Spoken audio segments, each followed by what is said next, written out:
The Pakistan elections have left the country in a greater political mess than the one it was in before the polls. The people of Pakistan are still not sure which party will form the next government or who their next Prime Minister will be 4 days after polling was held. While talks for a potential alliance are currently underway between Nawaz Sharif's PMLN and Bilawal Bhutto Zardari's PPP, the one party that has taken everyone by surprise is jailed former Prime Minister Imran Khan's PTI. Despite Imran Khan's incarceration, the party being deprived of its election symbol, its campaign rallies being banned, its workers and leaders being harassed and locked up and effectively forced underground, the independent candidates backed by the PTI have stunned observers by winning 101 National Assembly seats, the most by any party. However, it is far short of the 169 seat simple majority required to form a government. What is creditable, however, is the fact that the PTI beat all odds. Despite the all-powerful army launching a systematic crackdown on it and fully backing Nawaz Sharif as the prime ministerial candidate, Imran Khan's PTI has had an incredibly strong showing, leaving the military with a bloody nose. Many see the election results as a massive humiliation for the Pakistan army, which had done everything in its power to keep its blue-eyed boy turned Betanwar, Imran Khan, and his party out of power. Remember, this election was held amidst allegations of widespread rigging and fraud. Even by Pakistan's dismal track record, this was the least credible election in its history. Yet many argue the army has egg on its face, as a large section of the electorate clearly voted in defiance of the powerful institution's game plan and virtual diktat. The army is known to have exercised a strong influence over Pakistan's politics in the country's entire 76-year history. So what happens next? The PMLN of former Prime Minister Nawaz Sharif has ended up with 75 seats in the National Assembly. Nawaz Sharif is seen to have the backing of the country's powerful military and was actually expected to coast to victory 5 years after he left Pakistan in disgrace. The PPP, led by political blue blood Bilawal Bhutto Zardari, came in third with 54 seats. The constitution dictates that political parties must form a government by the 29th of February or 3 weeks after election day. The National Assembly has a total of 336 seats, of which 266 are decided by direct voting and 70 are reserved, 60 for women and 10 for non-Muslims. And these are allocated according to the strength of each party in the Assembly. While both the PTI and the PMLN have declared victory, a coalition government appears inevitable. As wrangling continues, independent candidates who did not win have flooded courts with vote-rigging allegations. At the moment, it looks like Nawaz Sharif's PMLN could join forces with Bilawal Bhutto Zardari's PPP and form the government with the support of smaller parties. Nawaz Sharif could become Prime Minister for a record 4th term, and there is speculation that Bilawal Bhutto Zardari could be in the running to be the next president of Pakistan. The two parties formed an alliance to oust Imran Khan from power in 2022 and ruled until last August. The PMLN is courting the social liberal MQM, which has won 17 seats. It's also looking to entice independent candidates to its side. And it looks like the PTI-backed candidates who were forced to run as independents would prefer to occupy opposition benches instead of forming a coalition. Analysts say even those who did not vote for Imran Khan may feel a sense of injustice over how the army has treated him and his party over the last 2 years, and that by picking independents, voters have sent out a clear message to the army: let civilian democracy prevail. इंशाअल्लाह ताला पाकिस्तान तहरीक इंसाफ वफाक में हुकूमत बनने जाएगी। इंशाअल्लाह हम हुकूमत बनाएंगे इंशाअल्लाह। इसके साथ ही पाकिस्तान तहरीक इंसाफ KPK में हुकूमत बनाएगी।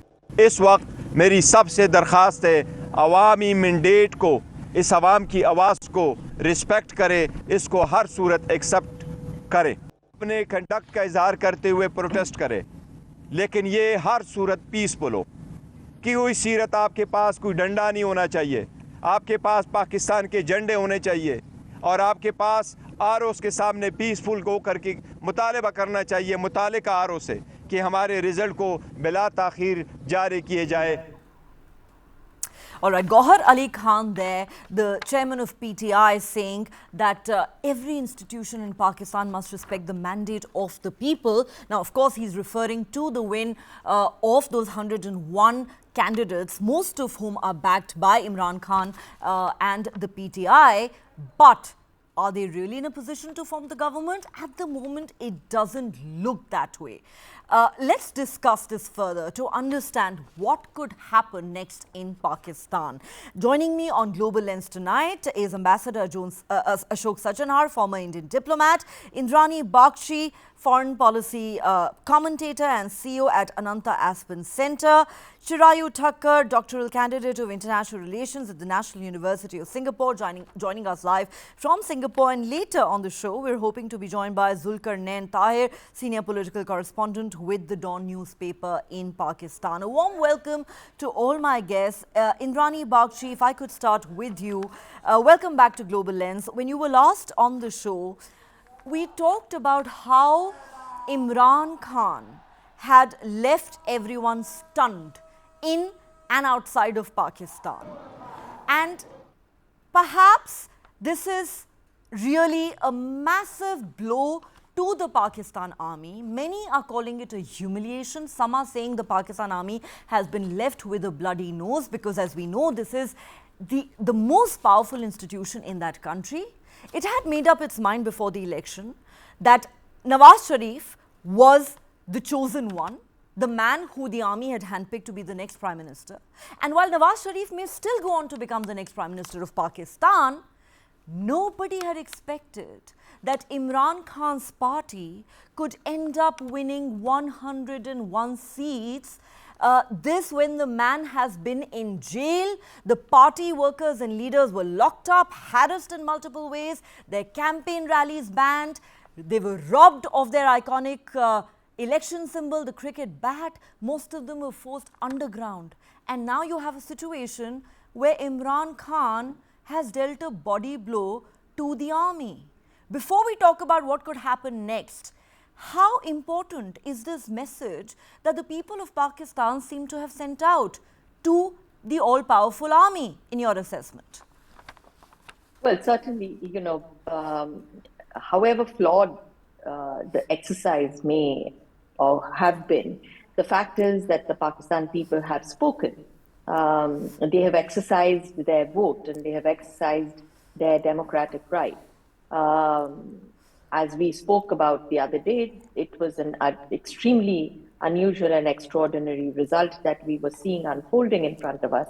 But whether this is it is certainly a blow to the army, but the army cannot force people to vote in a certain way. They can create conditions for people to vote in a certain way, but they can't force them.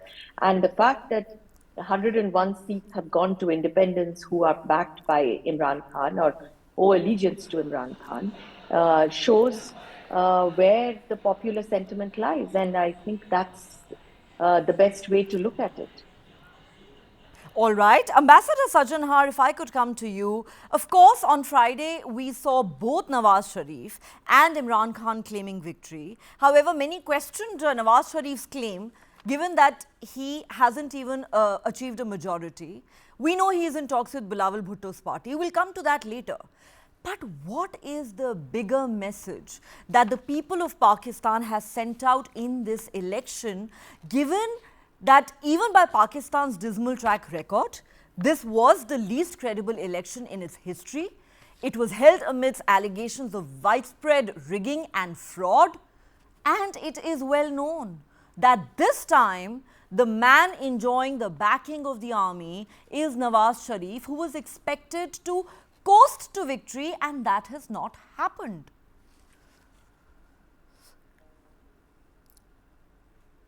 Sir, could you unmute yourself? Okay, go ahead. So, it was expected that Nawaz Sharif would be able to win a majority and form a government easily without much problem. But I think the manner in which the Pakistan army has been snubbed, this was not foreseen at all. Because I don't think any instances of such a nature have taken place in the past. In Pakistan, it is said that rather than elections, the selections take place. And last time, the selection was that of Imran Khan. He did not have much of a support base for himself. And it was through the machinations, through legal machinations, etc., that Nawaz Sharif was was moved to one side and then sent out of the country to make things simple for Imran Khan. So that was not an election, but a selection. And here also, this would be another selection which was expected to go through quite smoothly.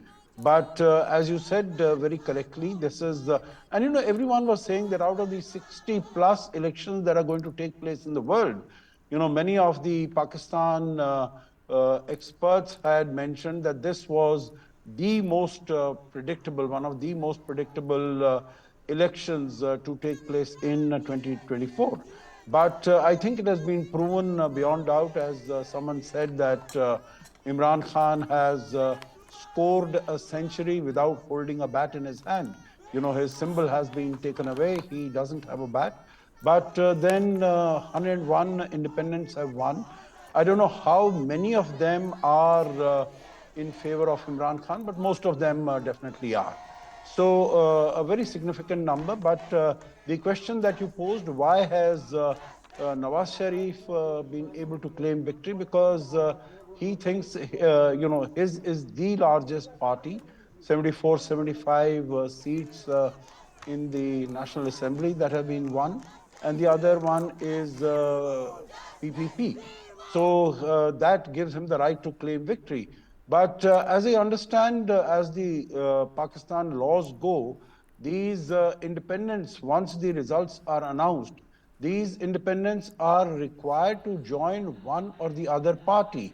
They cannot really remain as independents. I think we need to have a look at that, which would mean that there would be a lot of horse trading also that would go on in the coming days, because both the parties will try to take some of these MNAs, members of the National Assembly, to their side.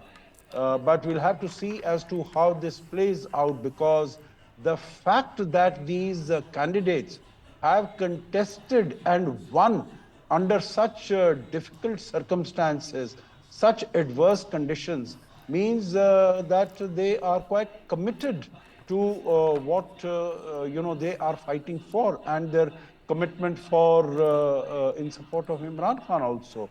So we'll really have to wait and see. I think it is too early to say how things are going to pan out.